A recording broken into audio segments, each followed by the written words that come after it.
white farms in Zamfara, the Nigerian economy is growing, but not for everyone. While the rich are building empires, millions of ordinary Nigerians are sinking deeper into poverty.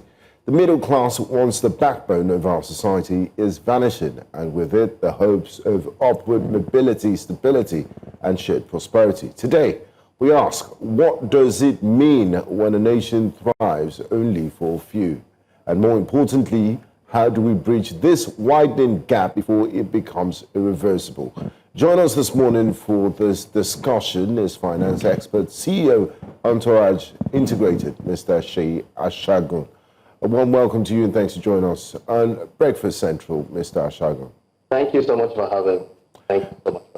Now, Nigeria just turned 65, and our story hasn't always been like this. We used to be very prosperous, progressive, and there were hopes for the future in a post-independent Nigeria. But when you look at Nigeria today, the recent World Bank report says over 100 million Nigerians are living in extreme poverty. So how did you get here? What structural failures led us to this extreme economic divide when the rich have so much and then income disparity and a very unequal society?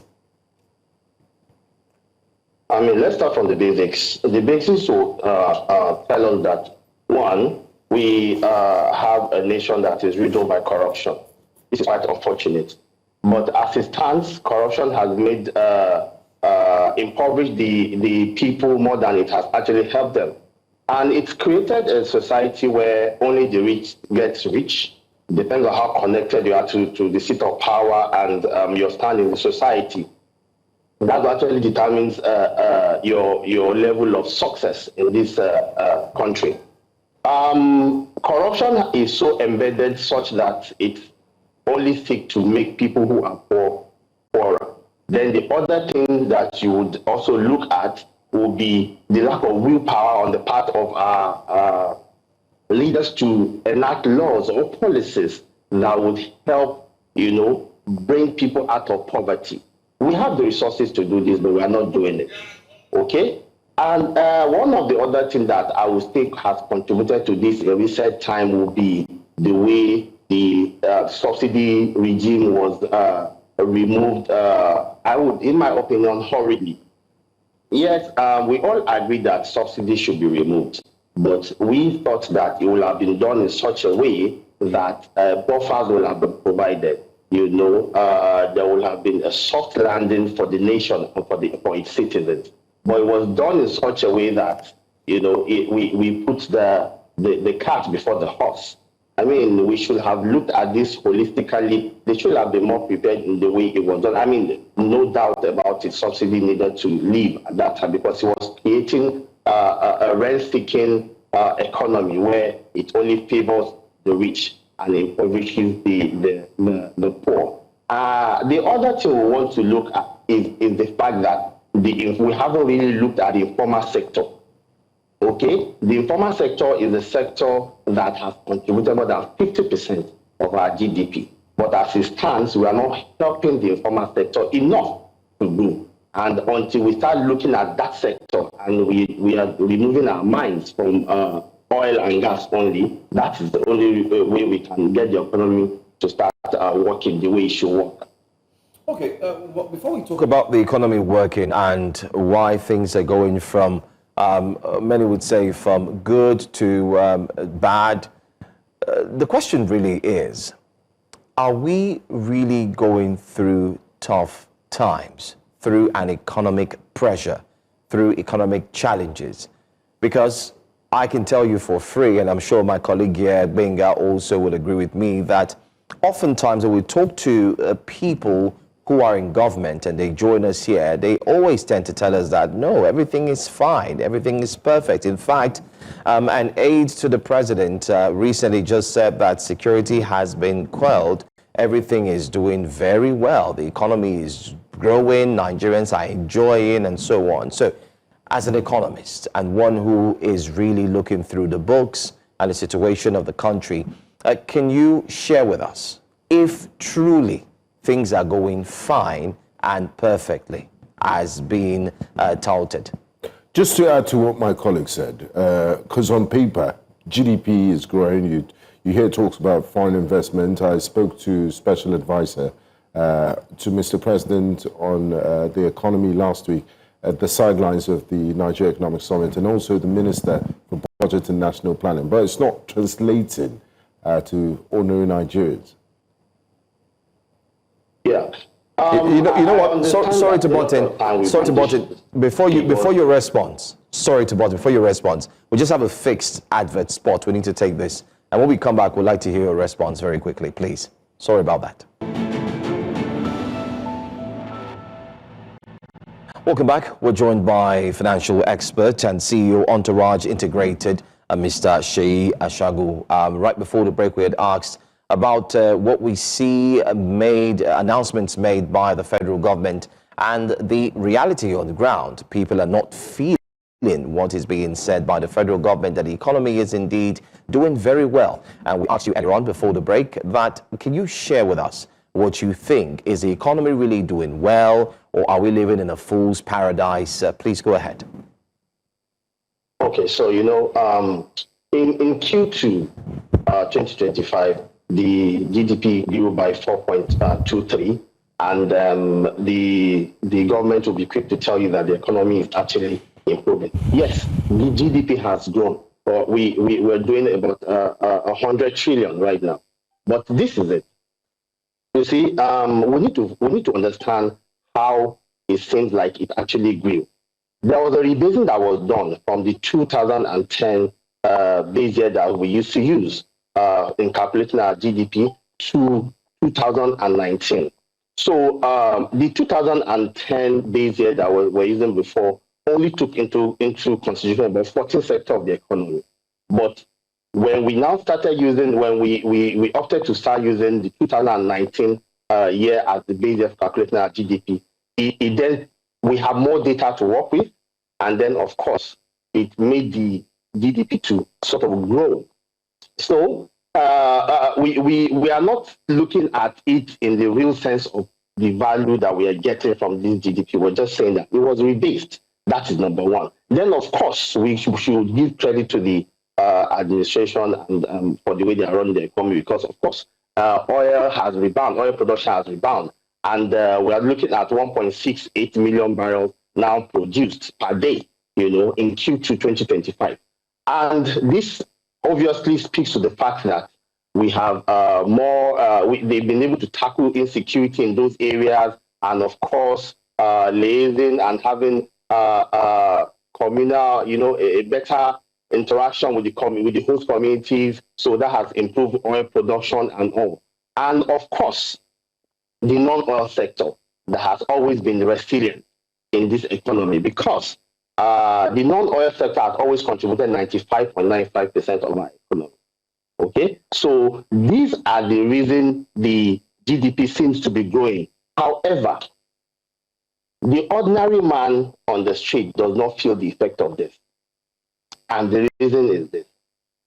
The informal sector that also contributes up to about 50% of the GDP is not being adequately funded. We have more than 40 million businesses who can't readily access credit. And this is the reason it seems that the ordinary man on the street is not feeling the effect of the GDP that we're brandishing as growing. So it's only growing in the sense that some sectors are doing so well, like oil and gas, and some industries. But for the common man to see improvement in his lifestyle or on his life, we need to improve on the informal sector. The artisans, we need to provide funding for them. They need to be able to scale their businesses. And if this is not done, whenever the common man on the street will keep saying, we're hearing these figures, yes, but it's not having an impact on our life. And that's true, absolutely. About the positives that are happening, and you also said the government needs to improve the informal sector. Having said that, the natural question that comes to everyone's mind is, what practical steps can be taken today to help boost MSMEs that are the backbone of the Nigerian economy. They employ quite a lot of Nigerians, and this informal sector, to ensure that this growth is not just goes to the top players in the economy, it also trickles down. So what can be done to ensure an all-inclusive growth? What policies can push us towards that direction? I would say that the federal government should actually, the federal government, the CBN, the policymakers, even our lawmakers should look at policies that favor MSMEs. And we should start with the microfinance institutions and the MFBs. You know, these institutions are created to support MSMEs. And if policies are not rounded and robust enough to help these people to be able to have boots on ground in local areas to support activities, productive activities in those areas, then we won't be taking the issue of alleviating poverty seriously. For us to grow MSMEs, we need MFIs, MFBs to take their jobs seriously. And they need policies to back most of the things that they do. Take, for example, when most MFIs, when they lend, borrowers sometimes don't pay. Not that due diligence will not be done, but when you run to the law sort of almost certainly protects the borrower. And I was saying that you should have laws that ensure that, you know, when you borrow, you must pay back. And there should be, if for example, now you have a default and you go to the police depositor here and go to the court, you know, and all that. So we're saying that we should be able to have a functional regulation that ensures that MFIs can, of course, do their due diligence and ensure that they lend to the underserved people who actually need this money. Micro businesses need just very little fund. But when these funds are given to them, we should have policies that ensure that these funds come in. Of course, the MFIs and the MFBs will do their own part, but we're saying that there should be regulations to ensure that some form of pressure can be applied to those that have borrowed money and ensure that payment come back. And some form of support, even FDIs for MFIs and MFBs to be able to support artisans, to be able to support micro businesses, small businesses, and medium businesses. You'll be so surprised that what most of these artisans or informal sectors need is not so much. 100,000 there, 200,000 there, $1 million there, nothing extraordinary. And we are not focusing on that. Remember, most of these informal sector players are actually not go to commercial banks to go get funding. So it's now left for MFIs and MFBs to ensure that the funding that are needed in those sectors are actually channeled appropriately. So the government needs to enact policies and regulations that would make the transfer from MFB or MFI seamless to the required informal sectors, artisans, micro businesses, small businesses, and of course, the medium enterprises. Okay, interesting. The middle class is starting to shrink. And I'm sure as a financial expert, you would agree with us that the middle class are one of the classes out of the top echelon, and then of course those at the bottom that are really facing the pressure right now. Can you share with us what the long-term consequences will look like if the economy continues in this form, especially in respect to the middle class, right before you can also tie in those at the bottom of the food chain? For us to have a robust middle class, we need to industrialize the nation. We need to be looking at our industries. We're getting a lot of FDIs, and they haven't translated into infrastructure. For you to have a robust middle class, we need to have infrastructure in place. We need to have an economy that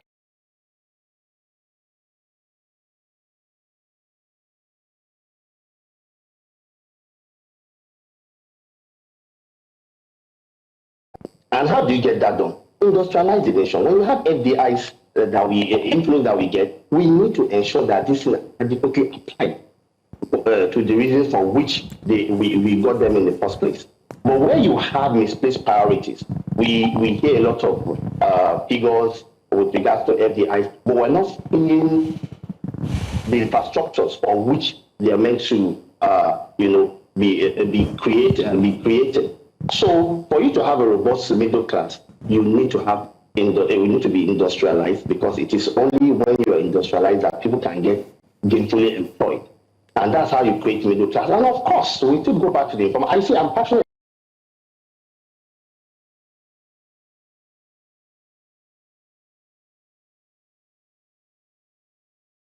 about the informal sector because it's more like a hanging fruit.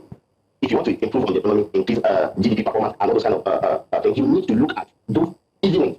And the informal sector, like I will also say, I've been saying, is a low hanging fruit where you can start from. Provide adequate funding for this sector such that people can move from micro to small, and from small to medium. That's economic mobility right there. Okay? And that's how you also create the middle class.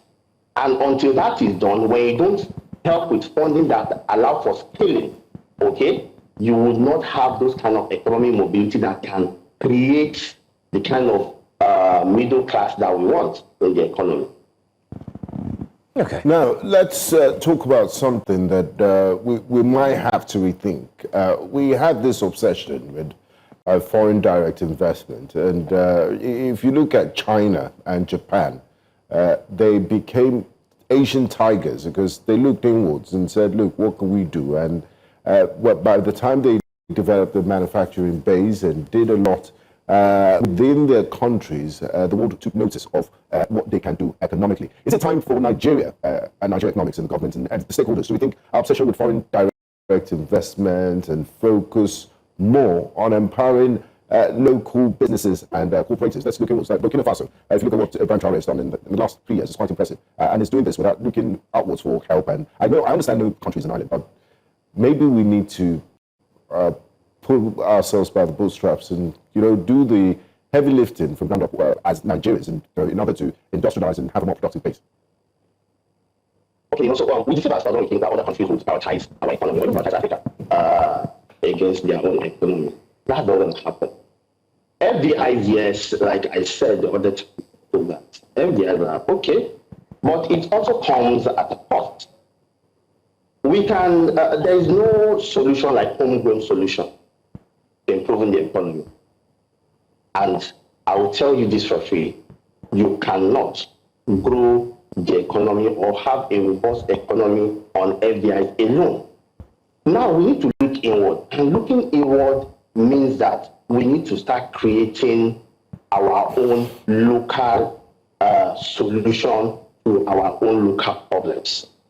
Now, and I've said this also, we need to go to the grassroots, the informal sector.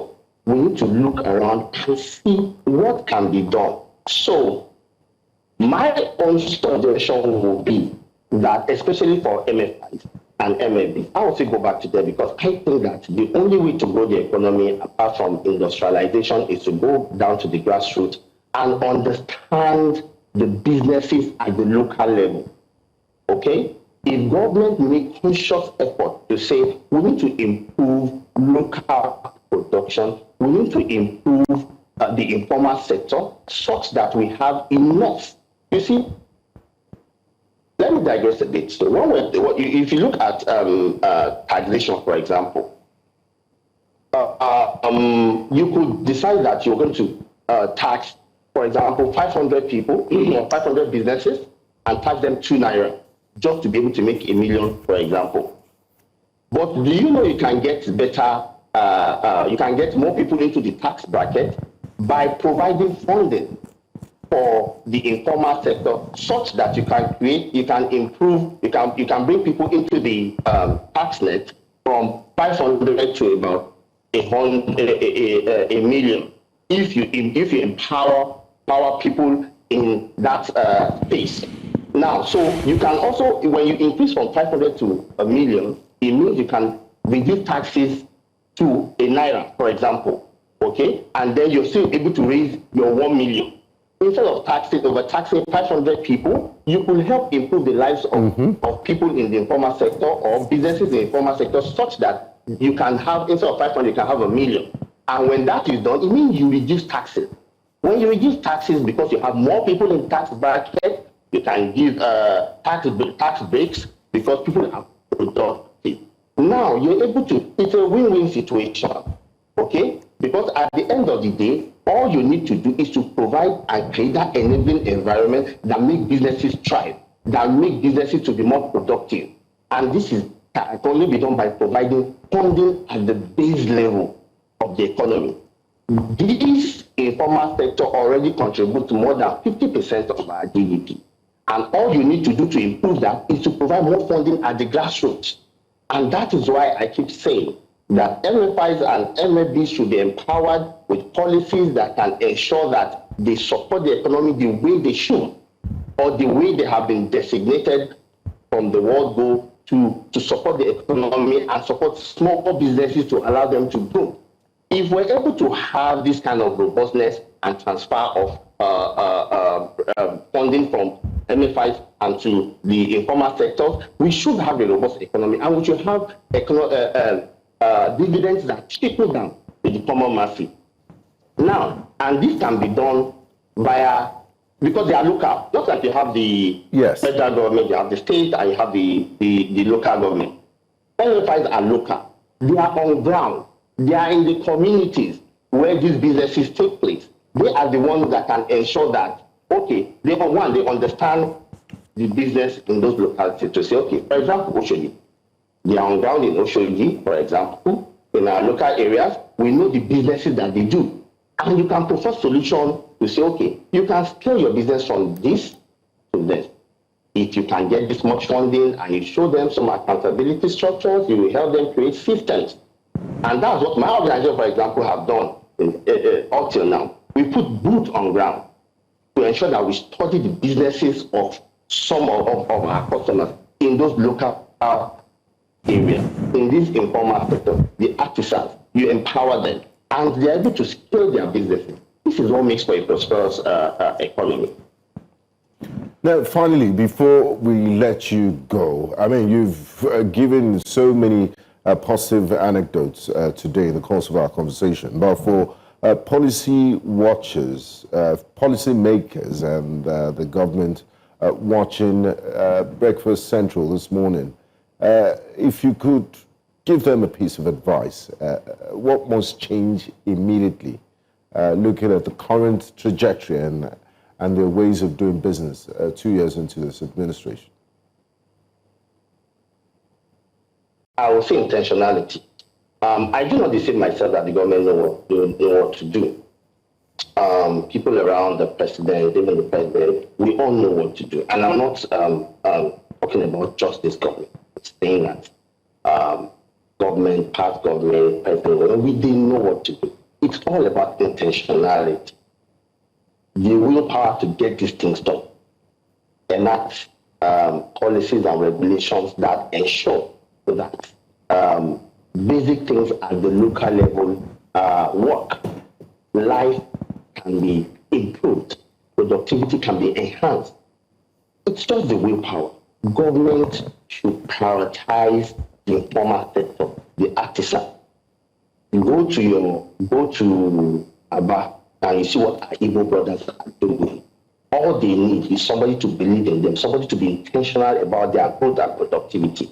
And you will see that they are more productive. And the products that they churn out are better than most of the ones we import. So it's just about intentionality. This government must prioritize the informal sector and make sure that micro, small, and medium enterprises are given the required funds to be able to scale and be more productive. All right. Very interesting conversation we've had here. Thank you so much for joining us, financial expert and CEO, Entourage Integrated, Mr. Seyi Asagun. Thanks for joining us, and Do thanks for your appreciate time. your contribution and insights. Thank you. For having me.